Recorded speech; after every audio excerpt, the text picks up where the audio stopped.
امتحانات میں بعض مضامین لازمی ہوتے ہیں اور بعض غیر لازمی۔ اگر ایک طالب علم لازمی مضامین میں پاس ہو تو ممتحن غیر لازمی مضامین میں رعایت کر دیتا ہے، لیکن جو طالب علم لازمی مضامین میں سے کسی ایک مضمون سے فیل ہو تو اس کو کوئی رعایت نہیں دی جا سکتی۔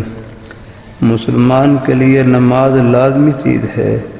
قیامت کے دن یہی نماز غضب الہی سے نجات دلائے گی۔ دوزخیوں سے جب پوچھا جائے گا تمہیں کس چیز نے دوزخ میں ڈالا، تو وہ جواب میں کہیں گے قالوا لم نک من المصلین، وہ کہیں گے کہ ہم نماز نہیں پڑھتے تھے۔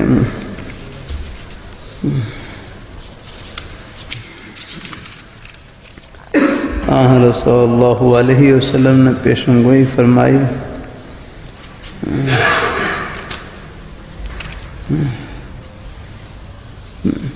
کہ ان قریب کسریٰ ہلاک ہوگا اور اس کے بعد اور کوئی کسریٰ نہ ہوگا، قیصر ہلاک ہوگا اور کوئی قیصر نہ ہوگا۔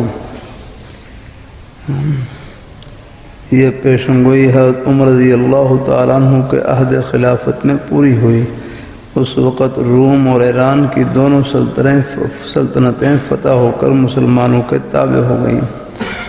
اور عمر رضی اللہ تعالیٰ عنہ نے اپنے گورنروں، کمشنروں، دوسرے افسروں کے نام فرمان شاہی میں نماز کی اہمیت پر زور دیا تھا۔ ان اہم امورکم عندی الصلاۃ ومن حفظها فهو لغیرها احفظ ومن ضیعها فهو لما سواها اضیع۔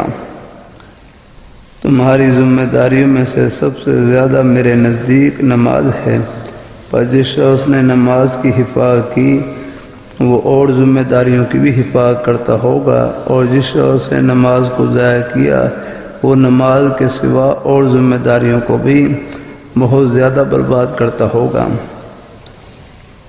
جس پر اللہ تعالیٰ کا رسول صلی اللہ علیہ وسلم اور قرآن زور دے، جو شخص اس کو ضائع کرے اس کے متعلق یہی کہا جائے گا کہ اس کو دنیا مقصود بذات ہے۔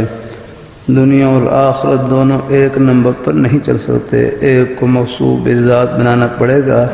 جس کو مقصود بذات بنائیں گے اس پر غیر مقصود کو قربان کرنا پڑے گا۔